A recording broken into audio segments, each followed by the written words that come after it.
एक ना dish solution में ये वाला टॉपिक भी आता है। इस टॉपिक का नाम है डिस्ट्रीब्यूट आइटम। सर ये डिस्ट्रीब्यूट आइटम क्या होता है, ये इवन हर चैप्टर में मिलता है, ठीक है ना। डिस्ट्रीब्यूट आइटम इस चैप्टर में 3 है, वैसे हर चैप्टर में कितने हैं, 4। तो जब दूसरा चैप्टर करोगे तो वहाँ 4 दिखेंगे, इस चैप्टर में कितने दिखेंगे, 3। सर कौन कौन से होते हैं? अच्छा ये सीक्वेंस में याद करना क्योंकि इसका रोल है सीक्वेंस का। पहला है एनी रिजर्व, कोई भी रिजर्व दिया हो, example general reserve, contingency reserve, revolution reserve, पर मैंने यहाँ लिखा है एक्सेप्ट, बस ये 2 नहीं होने चाहिए। अब जो बच्चे 12th में पढ़ रहे हैं उनको पता होगा IFR क्या होता है, इन्वेस्टमेंट फ्लक्चुएशन रिजर्व, WCR होता है वर्कमैन कंपनसेशन रिजर्व। इन दोनों को छोड़ के कोई भी रिजर्व हो, प्रॉफिट और लॉस हो, एडवर्टीजमेंट, सस्पेंस, यहाँ तो सस्पेंस होगा, यहाँ तो एक्सपेंस, ये तीनों अगर कहीं पे भी हो तो इनको बोलते हैं डिस्ट्रीब्यूट आइटम। सर इसमें कौन सी एंट्री होती है ये बता दो। तो बताता हूँ, ये जो पहले 2 होते हैं एंड रिजर्व और प्रॉफिट एंड लॉस, इनका बैलेंस होता है क्रेडिट। क्या बैलेंस होता है? क्रेडिट। और नीचे वाले का होता है डेबिट। ये याद रखना तभी सीक्वेंस हो, पहले 2 का क्रेडिट और लास्ट वाले का डेबिट। अब जिसका बैलेंस क्रेडिट होता है उसे करा जाता है डेबिट। क्या करा जाता है? डेबिट। डेबिट किसको करेंगे? जो क्रेडिट है वो डेबिट। सर ऐसा क्यों? क्योंकि हम डिस्ट्रीब्यूट कर रहे हैं, खत्म कर रहे हैं। तो जो बंदा क्रेडिट है उसे खत्म करना है तो क्या करना होगा? डेबिट। तो डिस्ट्रीब्यूट एंड डेबिट। तो सर क्रेडिट में कौन आएगा? सामने आते हैं पार्टनर्स। कौन आते हैं? पार्टनर्स। सर इसकी बता दो, जो डेबिट होगा उसे खत्म करना है तो उसे क्या करना पड़ेगा? क्रेडिट। तो ये वाला डिस्ट्रीब्यूट आइटम क्या होगा? क्रेडिट। सामने डेबिट में कौन चला जाएगा? पार्टनर्स। सर अब एक एग्जाम्पल, इसका एक ही क्वेश्चन इनफ होता है, इनफ, और सबसे बढ़िया क्वेश्चन है जिसमें तीनों दिए हुए हैं। Illustration number 13। जनरल रिजर्व किस में आ गया? And reserve, profit and loss, advertisement, suspense. इससे बढ़िया खुशी कहाँ से होगी? तीनों। और कहाँ है जनरल? एक एक करके करते हैं। जनरल रिजर्व, तो बताओ जनरल रिजर्व जो है वो टॉप 2 में लगता है, इसमें लगता है। टॉप 2 का बैलेंस क्या होता है? क्रेडिट। तो हम उसे क्या करेंगे? डेबिट। अगर डिस्ट्रीब्यूट आइटम तुम्हें मिल गया है तो सामने कौन होंगे? पार्टनर, क्योंकि ये पार्टनर को डिस्ट्रीब्यूट होता है, तभी तो हेडिंग का नाम है डिस्ट्रीब्यूट आइटम।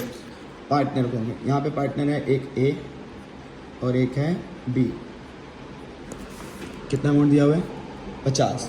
रेशो है 3:2। तो 50,000, 30,000 और 20। चलो जनरल रिजर्व तो हो गया। प्रॉफिट एंड लॉस, लो जी, इससे बड़े देखो एक तरीका होता है वो तुम्हें नहीं बताएगा कौन सा बैलेंस है, तो हमें पता था टॉप 2 वाले का क्या होता है? क्रेडिट। लो जी इसमें बता दिया। तो अगर जिस क्वेश्चन में वो बता देगा फिर तो उसके अकॉर्डिंग करना है। तो बताओ ये क्रेडिट है तो हम क्या करेंगे? डेबिट। तो एक तरीका होता है कुछ नहीं बताएगा, एक तरीका होता है बताया। तो बताएगा तो फिर भगवान को थैंक यू बोल देना, उसने बोला क्रेडिट तो हम क्या करेंगे? डेबिट। तो अगर किसी क्वेश्चन में बताया हुआ है फिर तो उसके अकॉर्डिंग ही करना, फिर भूल जाना टॉप 2 में क्या है और उसमें क्या है। टॉप 2 क्रेडिट होता है वो कब याद करना है? जो क्वेश्चन नहीं बताएगा। यहाँ पे प्रॉफिट एंड लॉस दिया हुआ है 1,00,000, 3:2 में बांटेंगे तो 60,000, और एक ही क्वेश्चन है बस, और ये बहुत बार पेपर में आता है। लास्ट एडवर्टीजमेंट सस्पेंस, अब वो भी डिस्ट्रीब्यूट आइटम होता है क्योंकि देखो ना, any reserve, profit and loss, advertisement, suspense. अब क्वेश्चन ने नहीं बताया तो एडवर्टीजमेंट सस्पेंस जो है वो लास्ट वाला है। लास्ट वाले का बैलेंस क्या होता है? डेबिट। तो जिसका डेबिट होता है उसे हम क्या करेंगे? क्रेडिट। तो देखो पहले मैं वो करता हूँ जो मेरा मेन काम है, डिस्ट्रीब्यूट आइटम को लिखना। फिर सामने पार्टनर्स, ये दिया हुआ है 50,000, पार्टनर है ए कैपिटल और B is capital, account debit, ये 30,000 और ये 20। तो लो जी डिस्ट्रीब्यूट आइटम यही है। तो बताओ क्या सीखा? 3 होते हैं, एनी रिजर्व, WCR और IFR को छोड़ देना, प्रॉफिट एंड लॉस और एडवर्टीजमेंट, सस्पेंस। ठीक है। अगर क्वेश्चन मुझे कुछ नहीं बताता तो पहले टॉप 2 का बैलेंस क्या होता है? क्रेडिट, और लास्ट वाले का डेबिट। जिसका क्रेडिट होता है उसे हम क्या करते हैं? डेबिट, सामने पार्टनर, और जिसका बैलेंस डेबिट होता है उसे हम क्या करते हैं? क्रेडिट, सामने पार्टनर। बट इस वाले केस में क्या था, जो हमारा क्वेश्चन था इसमें बता दिया था कि भाई सब क्रेडिट है, तो क्रेडिट होगा तो हम क्या करेंगे?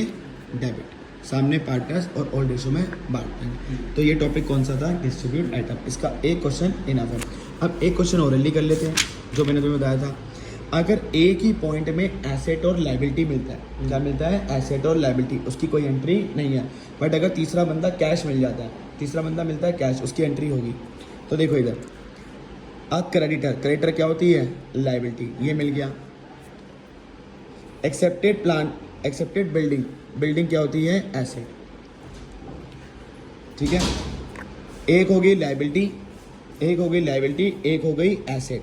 तो अगर क्वेश्चन सिर्फ यहीं तक होता 180 तक तो लायबिलिटी और एसेट की कोई एंट्री नहीं है, बट आगे लिखा था पेड, मतलब कैश भी आ गया।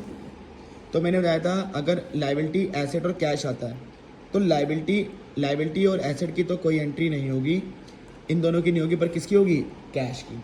अब यहाँ लिखा है पेड टू द फर्म, तो जो बच्चे जल्दबाजी करते हैं वो सोचते हैं पेड लिखा है तो पेमेंट करा दो, ऐसे नहीं होता। वहाँ लिखा है पेड टू द फर्म, अगर फर्म को पे हुआ है तो फर्म की क्या होगी? रिसीविंग।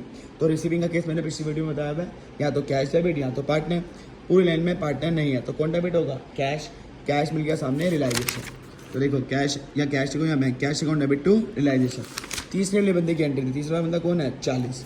तो देखो यहाँ पे जो एंट्री हुई है वो 40,000 की है, ठीक है। इसका मतलब है ये जो लिखा है 180, इसकी कोई एंट्री नहीं है। सेकंड क्रेडिटर, लो जी, अब मिल गई लाइबिलिटी और एक मिल गया मशीनरी एसेट। अब यहाँ मैंने आगे जब पढ़ा तो मुझे कहीं पे कैश नहीं दिखा, तो लाइबिलिटी और एसेट की कोई एंट्री नहीं है। तो ये क्वेश्चन बड़ा इंपॉर्टेंट है। लाइबिलिटी एसेट कैश मिलेगा तो एंट्री होगी सिर्फ कैश की, सिर्फ लाइबिलिटी और एसेट होगा तो उसकी कोई एंट्री नहीं होगी। अब थर्ड क्रेडिटर, अच्छा कौन मिल गया? क्रेडिटर मतलब लाइबिलिटी, फिर मिल गया कैश, फिर क्या मिल गया? इन्वेस्टमेंट। तो लाइबिलिटी और एसेट की तो कोई एंट्री नहीं है, मतलब 45,000 की कोई एंट्री नहीं होगी।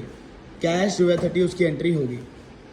अब ये देखो लाइबिलिटी और कैश है, क्या है? लाइबिलिटी और कैश। तो लाइबिलिटी की क्या होती है? पेमेंट। पेमेंट में या तो कैश क्रेडिट या तो पार्टनर।